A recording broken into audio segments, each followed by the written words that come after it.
Hey guys, editing Britain here. That's what they say, right?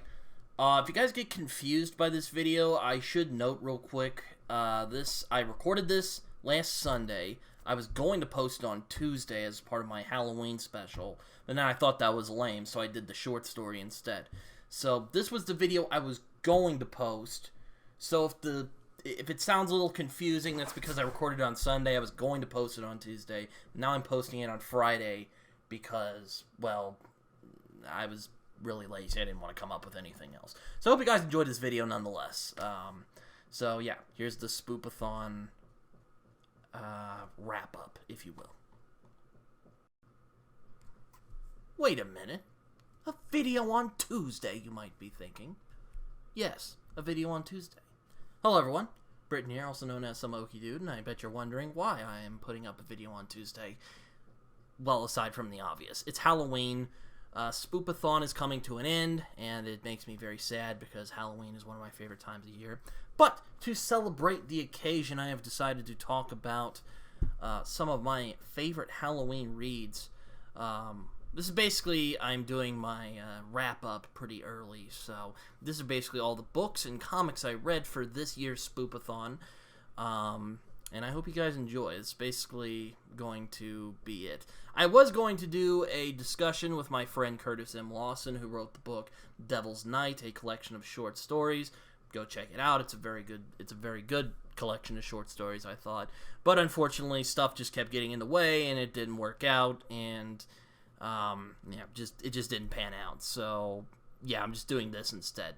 So yeah, these are all the books and comics I read during the Spoopathon season of 2023, and I can't believe we're already here, but here we are. So let's get into it. So I managed to read 5 books and 5 comics. Or actually, not 5 comics, about 7 comics. Some of them were of the same series, but let's get into it, shall we? We'll start with the books first. First book I'm going to be talking about is from someone I actually know. I'm very well acquainted with because we're in the same server, and we're also very good friends with Jason, and that is Matt's from the Writers Discord. Matt's Evanson is book The Beast of St. Ender.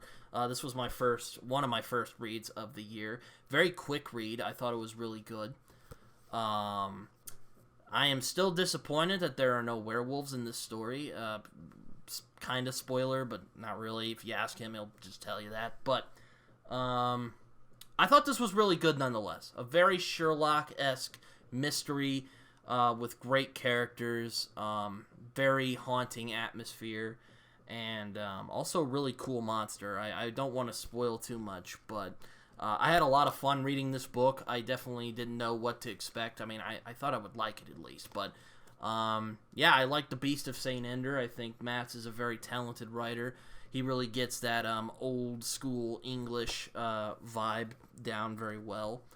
And not really much else to say. I thought this was a really fun book, a really good way to start out the spoopy season, and I think this was a really good book. So yeah, go check out The Beast of St. Ender. The second one is a reread, but one I am glad I came back to reread, and that was The Ballad of Black Tom by Victor LaValle. Well, there's already stuff that I've said enough about this book. It's one of my favorite Lovecraftian stories that wasn't by the man himself. I really like how Victor LaValle adds new dimensions and emotion to the story of the horror at Red Hook, which is one of Lovecraft's most notoriously racist stories. And LaValle manages to make this into a really well done, very short, to the point story about a man who eventually loses his own soul through the cruel world that he often lives in. I thought this was really fun. It's a very quick read. You could blow through it in about a day or two if you really want to. Victor LaValle, in my opinion, is one of the best. I just said in my opinion. That's why you're here. I always bitch that other YouTubers do this. I get ahead of myself. Ballad of Black Tom. Very good. Victor LaValle. You should check him out. He's a really excellent writer with great characters, great story.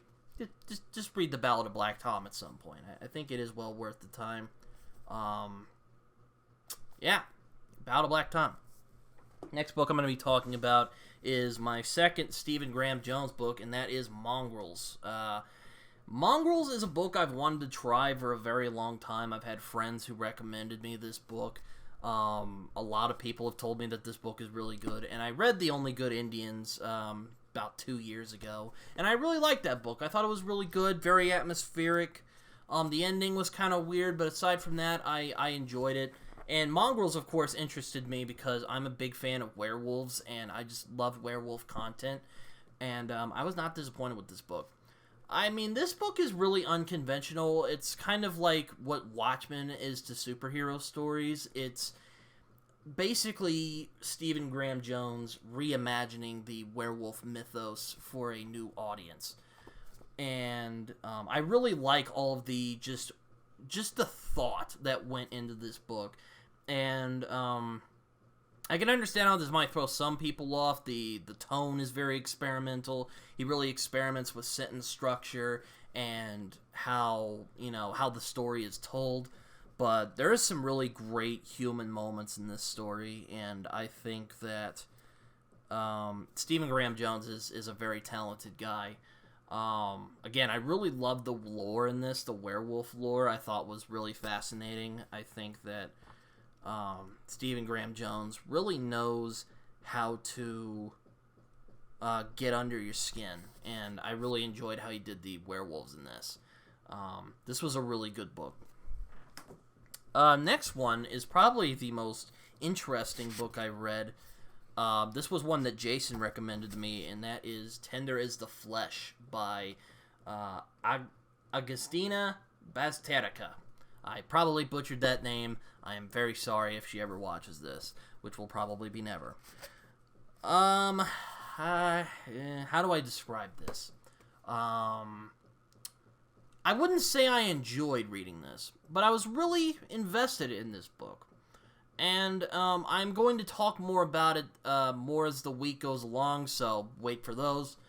I thought this was a really fascinating book, and it might be one of the most disturbing books I've ever read about the banality of evil. Which, again, I will go into more detail in Wednesday's video. I'm recording this on Sunday. This will be up on Tuesday. But Tender is the Flesh is probably the most disturbing book that I've read all at least this month, and maybe all year. This book was really messed up, and when it talks about cannibalism, you get the idea that it's not really going to be a happy book, but this book is really messed up, and I will go into more detail on why it's messed up, so I don't really want to go too much into what I think about this book. But I will say, I really, I don't want to say I enjoyed it, but I really respected it. I respect her. She's a good lady. So, yeah, Tender is the Flesh. That's all I'll say there. Last book I have here was probably the chunkiest I read all year, or not all year, but all month, and that is Between Two Fires by Christopher Buehlman. Now, I've already read 2 of Christopher Buehlman's books, both of which I have covered on this channel. I think Christopher Buehlman is a very talented writer, though he often does himself in with flaws that I think could be easily avoidable. This was a really fascinating book, though. It's part historical fiction, part fantasy, part cosmic horror, part biblical, battle. And, if you're a fan of Berserk, or if you're a fan of, really dark, fantasy of that light, I think you would really enjoy this. I really love the atmosphere of this novel. It almost feels apocalyptic at points, even though this is set in the past. This is not set in the future. I've heard people compare this to The Road, and I can kind of see where they're coming from. Both of them concern a journey of a guy and a little kid, and they go across the, in this book it's medieval France, in The Road it's post-apocalyptic America. Aside from that, I'd say the themes are a lot different. This book is far more biblical in scale. I think that's the best way I could describe it. It's almost a biblical and apocalyptic book without really being a post-apocalyptic story. I have to agree with my friend Jason. I think this might be Buellman's best book. This might be the best book I've read from Buellman so far. The ending was not terrible. The climax was a little overblown, but that the climax kind of just happened. But aside from that, I thought Between Two Fires was a very good book for the most part. You can definitely see where he got some of his ideas for the Black Tongue Thief in this novel. But I thought this novel was much better than Between Two Fires. I thought this was a very solid effort. It might be the best effort I've read from him so far. Easily has the best characterization that I've read of his work so far. So yeah, Between Two Fires, check it out. So yeah, let's get to the comics. First comic is a reread / catching up, and that is Gideon Falls from Jeff Lemire and Andrea Sorrentino. I really enjoyed this series. I think it's a lot of fun. I really like the mystery, and of course, Andrea Sorrentino's artwork is just incredible. I mean, look at that. Look at that. It's beautiful. It's genuinely, it's really very pleasant to look at. He's one of my favorite artists working today in comics. I think that Andrea Sorrentino is a talent that should not be ignored. And Jeff Lemire can craft a deeply compelling mystery in a couple of volumes. I really respected the hell out of this book for the chances that it took. And I think that Gideon Falls is... it's really good so far anyway. I've heard the ending is a little... But I haven't read it yet, so I haven't gotten that far yet. But I really like where this series is going, and I hope that Lemire can stick the landing. I know he can end things well, so yeah, that's really all I got to say about that.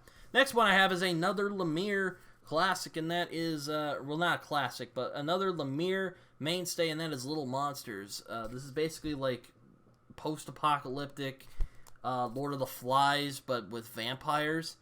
And yeah, it was fun. I saw some people give it some pretty mediocre reviews. I thought it was fine. I didn't really have a lot of issues with it. The art from Dustin Nguyen, oh my gosh. Again, I really love his work in Descender. And his work in this is also fantastic, even though it's in black and white. I mean, again, look at that artwork. It's incredible. And really good stuff. I liked it, mostly. This is kind of just the setup story, so I guess we'll see where it goes. But from what I've read so far, I really like Little Monsters. I think Jeff Lemire is one of the best and most consistent writers working today. Now, he has had some stinkers here and there, but I think the good work he's done far outweighs the bad. And, yeah, I really like Little Monsters, so... next one I'm going to talk about is Bitter Root from David Walker and Chuck Brown, with the art by Sanford Green.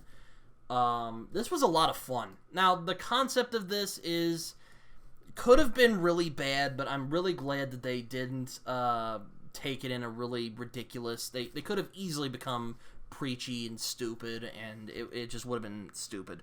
But luckily, this comic is a lot of fun, and it really has fun with its concept, which is basically that hatred and, rather it be racism, can turn people into monsters, literally.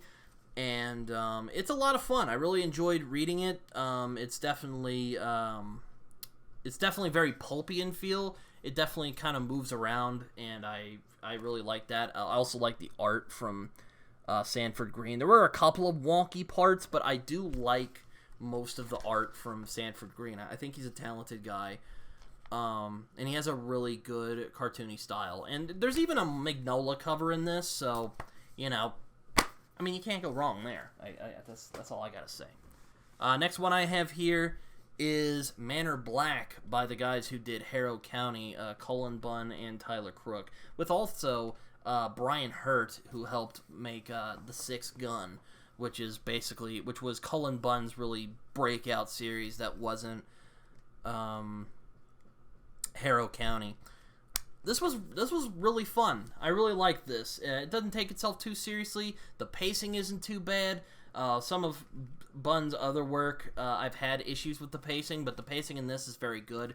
And of course, Tyler Crook's artwork is incredible. I love the watercolors. It's just like, again, just look at this artwork. It's beautiful. It's straight up beautiful. Like, you know, it's like you look at that and it's just, he's really good. I would definitely do like his work in Harrow County. I think Harrow County is one of the best horror comics I've read in some time. Maybe I'll do a discussion on that at some point, but I really enjoyed that series. Manor Black, though, is a lot of fun, and I really enjoy the artwork. I really like the story in it.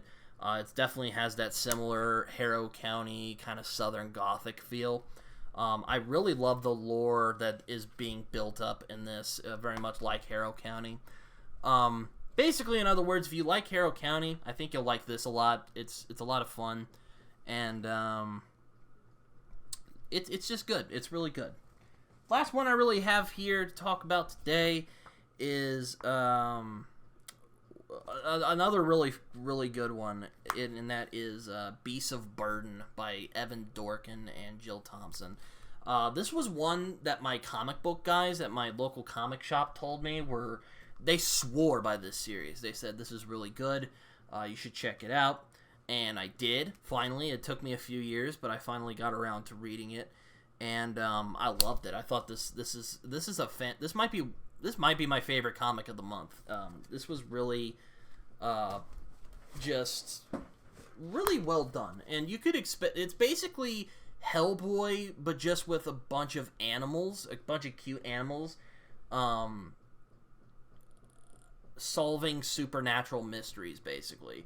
And there's also a lot of great lore in this, and there's some really beautiful and touching moments in this comic that I don't dare want to spoil. But the stories in this, the dog and his boy and the ghost puppies arc is just incredible.